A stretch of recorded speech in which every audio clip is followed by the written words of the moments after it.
मेरी मौसी का बेटा शहर में पढ़ने आया तो मैंने उसे अपने घर रख लिया क्योंकि मैं अकेली होती थी। पति देश से बाहर होते थे। पति से बात की तो मान गए। मेरी मौसी का बेटा मेरा बहुत ख्याल रखता था। बाजार से कुछ भी लाना होता तो वह ला देता। फिर मैं एक दिन बीमार हो गई और मेरी मौसी का बेटा कहता कि आप अब आराम करना। रात को वह मुझे दूध के साथ दवा खिलाकर चला जाता। जब सुबह होती तो मुझे बहुत सुकून होता। एक दिन मेरे पेट में बहुत दर्द हो रहा था। डॉक्टर के पास गई तो डॉक्टर ने कहा कि तुम गर्भवती हो।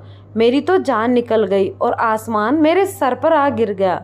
मैं आश्चर्य होकर डॉक्टर की शक्ल देख रही थी जो मुझ पर ऐसा धकमाका कर चुकी थी कि मेरे सोचने और समझने की क्षमता खत्म हो चुकी थी। मुझे लग रहा था कि मुझ पर आसमान ही आ गिरा हो। ऐसा कैसे मुमकिन था? मैं मन ही मन नहीं सोच सकती थी। मैंने डॉक्टर से कहा कि आपको ज़रूर कोई गलतफहमी हुई है, मुझे सिर्फ पेट की दर्द की शिकायत है। वह मुझे देखकर मुस्कुराने लगी और मेरे सामने अपनी रिपोर्ट रखते हुए कहने लगी कि 3 साल से तो आप मुझसे इस चीज़ का ट्रीटमेंट करवा रही हैं। अब आपको भगवान ने खुशखबरी सुनाई है। आपको भगवान का शुक्रिया अदा करना चाहिए। आपको जल्दबाजी में कोई कदम नहीं उठाना चाहिए। मैं अपनी रिपोर्ट लेकर बर्दाश्त हो गई थी। मुझे नहीं मालूम था कि मेरी ज़िंदगी में ऐसा भयानक मोड़ आएगा। मैं तो सुनकर ही चौंक गई थी। मेरी शादी को 4 साल हो चुके थे। मेरे पति की नौकरी बाहर है, विदेश में थी।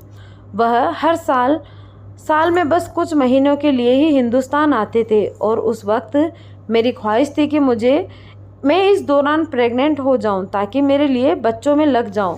लेकिन हर बार मुझे मायूस होना पड़ता।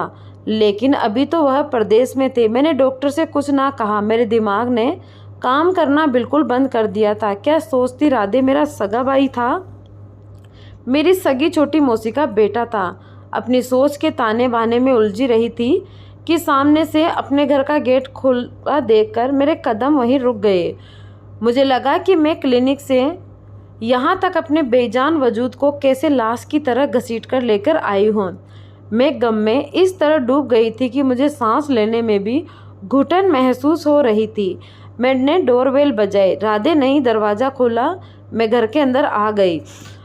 मुझे देखकर वह मुस्कुराने लगा। मेरे घर के अंदर आते ही वह कहने लगा, दीदी आज आपने इतनी देर कर दी। मैंने पहले तो आपका खाने पर बहुत इंतज़ार किया लेकिन फिर मुझसे भूख बर्दाश्त नहीं हुई, इसीलिए मैं तो खाना खा चुका हूँ। आपके लिए खाना लगा दूँ? वह मुझसे बातें करता था। मेरी सबसे छोटी मौसी का बेटा जो कि जॉब के लिए दिल्ली आया हुआ था और पिछले कई महीनों से यहाँ मेरे पास रह रहा था। मेरे पति को भी इस बात पर कोई एतराज़ नहीं था। राधे के बारे में सब कुछ जानते थे, बल्कि वह तो बहुत खुश थे। उन्हें मेरी चिंता नहीं रहेगी। मौसी आप कहाँ खो गई हैं? मैं आपसे बात कर रहा हूँ। राधे की बात पर मैं चौंक गई। मैंने कहा कुछ नहीं, मुझे भूख नहीं है, सर में दर्द है। मैं अपने कमरे में जा रही हूँ। मैं राधे से कहकर अपने कमरे में चली गई। अपनी रिपोर्ट दराज में रखी और अपना बेजान वजूद लिए बेड पर बैठ गई। मेरी सोच खत्म हो चुकी थी। राधे मेरा सगा भाई था, मेरी मौसी का बेटा। उसके बारे में ऐसा सोच भी नहीं सकती थी। जब मेरी मौसी की शादी हुई थी तो मैं 4 साल की थी और जब वो पैदा हुआ तो मैं 10 साल की थी। मेरी मौसी का ससुराल काफ़ी दूर था और एक गांव था जहां दूर दूर तक कोई कॉलेज नहीं था। इसीलिए मेरी मौसी ने कहा आप राधे को अपने पास रख लो, वहाँ वह अच्छे से पढ़ लेगा। और राधे मेरा सगा भाई भी था तो मैं उस पर शक भी नहीं कर सकती थी। मैं अपना सर दोनों हाथों से लेकर बैठ गई हूँ। मुझे याद आने लगा कि पिछले कई दिनों से राधे मुझे दूध के साथ दवा देता है जिसे खाकर गहरी नींद में सो जाती हूँ और सुबह जब मुझे उठती हूँ तो बहुत खुश होती हूँ। तो क्या राधे मुझे नींद की दवा देता है और मेरे सोने के बाद कुछ करता है? टिप टिप आंसू मेरी आंखों से गिरने लगे थे। मेरे आंखों में आंसुओं का गोला जिसकी वजह से मेरे अंदर घुटन सी बढ़ती जा रही थी। क्या सगे रिश्ते इतने कमज़ोर हो चुके हैं कि हवस के आगे कुछ भी नज़र नहीं आता? मैं उसकी बहन हूँ या नहीं उसकी माँ की बहन की बेटी हूँ। मैं उसकी बहन ही हुई। वह मेरा खास है, मेरा उससे पर्दा भी नहीं है। ऐसे कैसे वह मेरे बारे में सोच सकता है?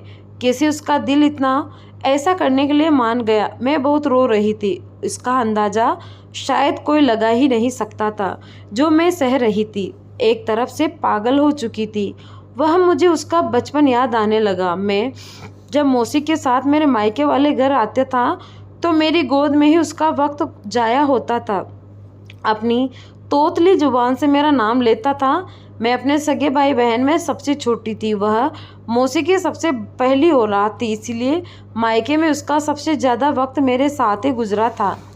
तब मेरी शादी होने वाली थी। तब तो वह नया नया कॉलेज में गया था। मुझे राज के नाम से भी बहुत छेड़ा करता था। कहता था आप इतनी खूबसूरत मनमोहिनी सी हैं। और वह लंबे चौड़े गबरू जवान है, ओवर ही बड़े गुस्से वाले। दीदी राजू जीजू आपके साथ बिल्कुल सूट नहीं करते। आपके लिए तो कोई मुझ जैसा हैंडसम स्मार्ट लड़का अच्छा लगेगा। हर वक्त वह मुझे राज के नाम से छेड़ता रहता, मजाक करता था। मैं उससे बहस घूरती रहती थी। मेरी और उसके अंडर स्टैंडिंग भी बहुत थी। जब वह यहाँ आया था मुझे ज़्यादा देर तक बातें करता रहता था, हंसता था, मजाक करता था।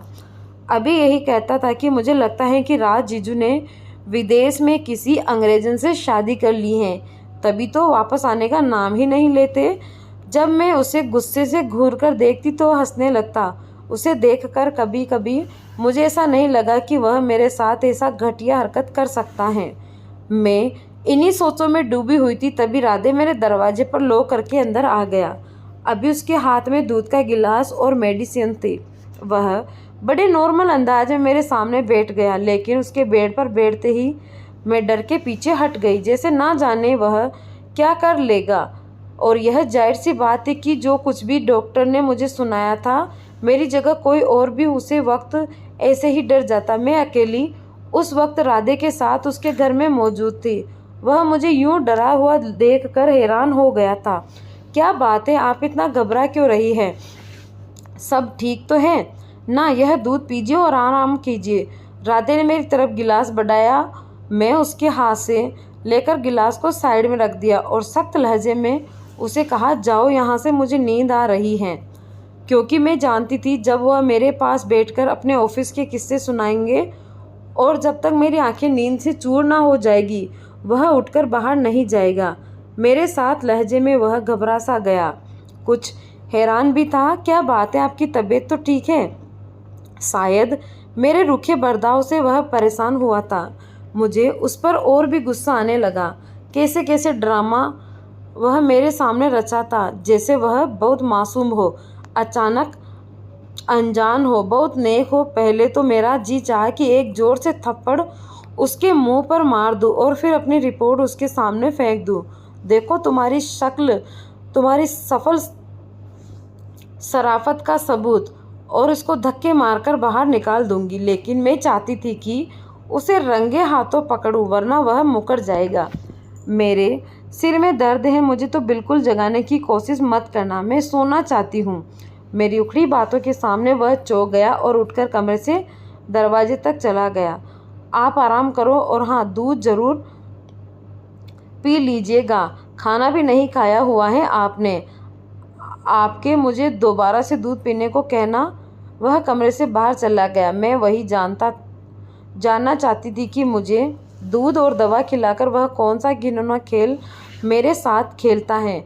मैंने वह दूध का गिलास लिया और खिड़की से बाहर फेंक दिया और बाहर गले की तरफ खुलती थी और मेडिसिन भी दराज में रखकर लाइट बंद करके कमरे में सो गई। जब मुझे उस वक्त का इंतज़ार था जब राधे मेरे कमरे में आता। 1 घंटा गुजर चुका था लेकिन मेरे कमरे में कोई नहीं आया था। उसका इंतज़ार कर करके तंग आ चुकी थी और मुझे नींद भी आने लगी थी। इसीलिए सोचा कि खुद ही देखूं कि वह क्या कर रहा है। मैं उठकर अपने कमरे से बाहर निकली तो आंगन भी खाली था। सामने का कमरा राधे का था। मैंने धीरे से जब उसके कमरे का दरवाज़ा खोला तो मेरे होश उड़ गए। मैंने उसके कमरे का दरवाज़ा धीरे से बंद कर दिया और दबे पाँव अपने कमरे में आ गई। मेरे दिमाग में अब बातें घूम रही थी।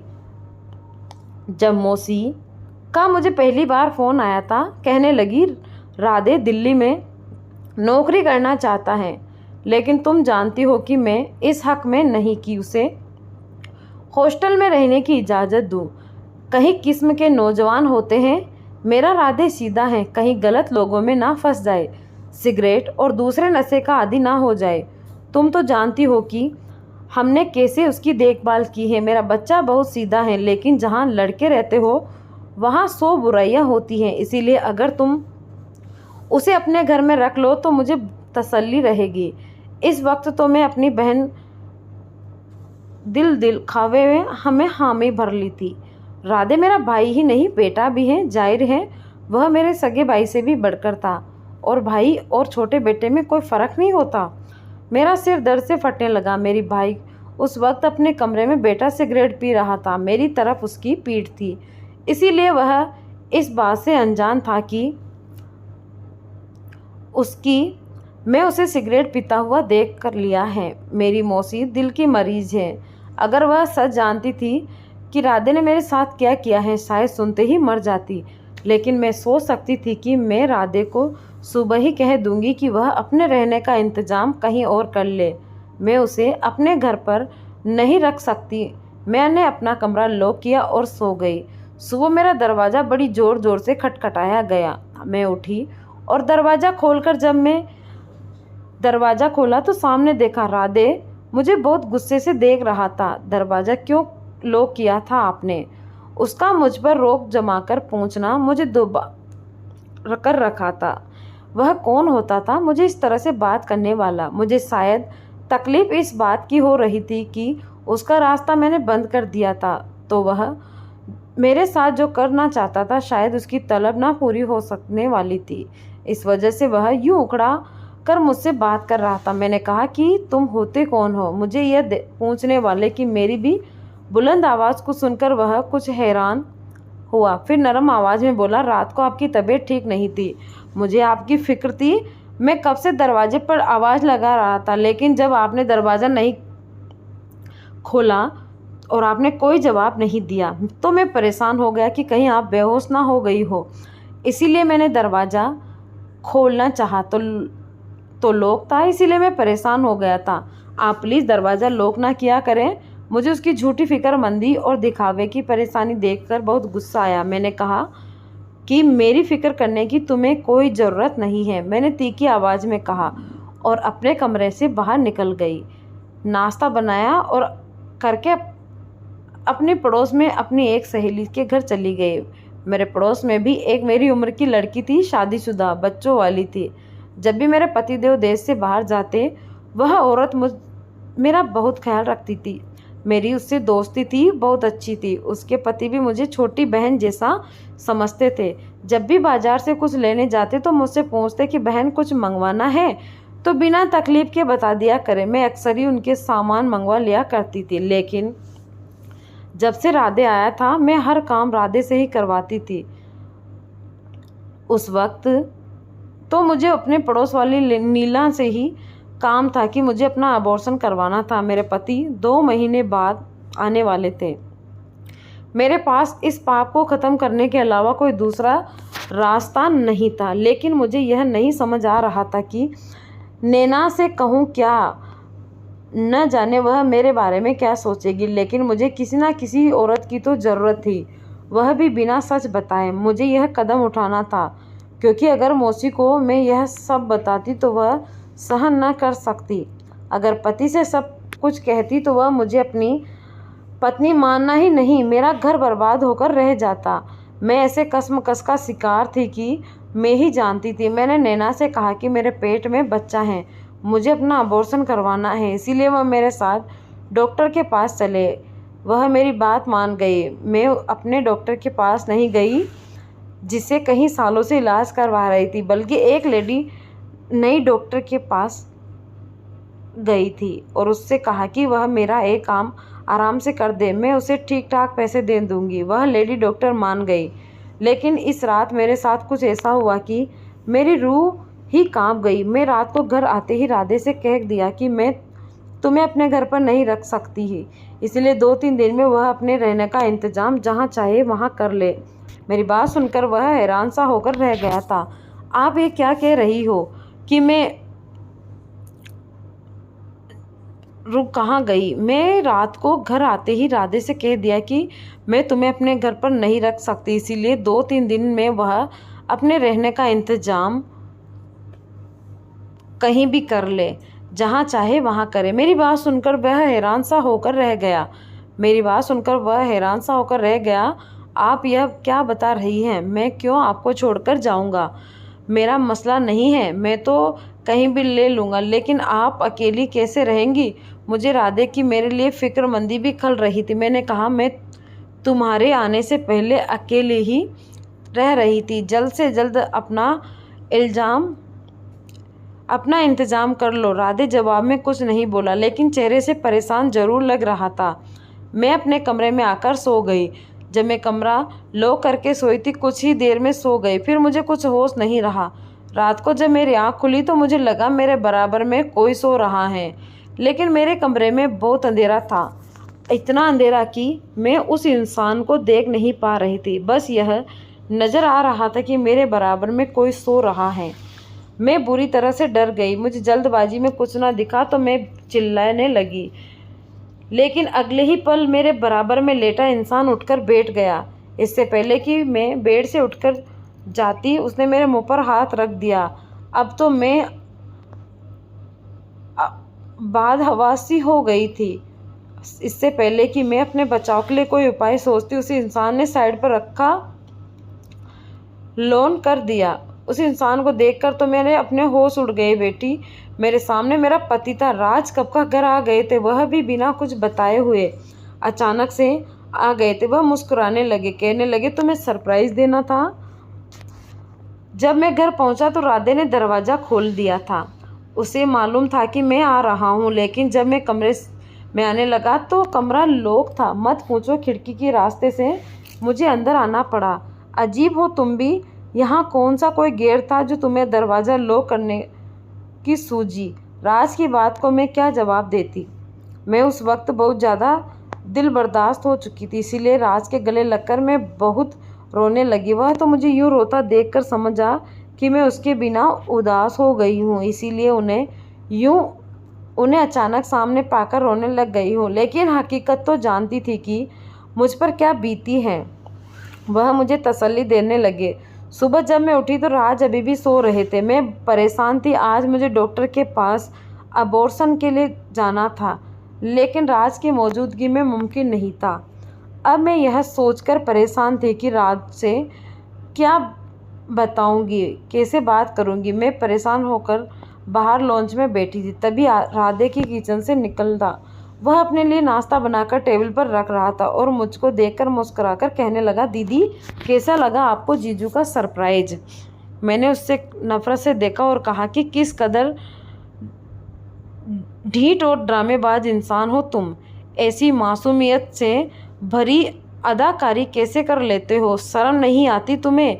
एक तरफ मेरी दीदी हो और दूसरी तरफ मैं यह सब सहन करके थक चुकी हूँ। मुझे इसीलिए बिना शर्म के कुछ जो भी आया उसे कहना शुरू कर दिया, और वह ऐसा ढीठ था कि अभी मुझसे हैरत से देख रहा था। कहने लगा, दीदी क्या कर रही हैं आप?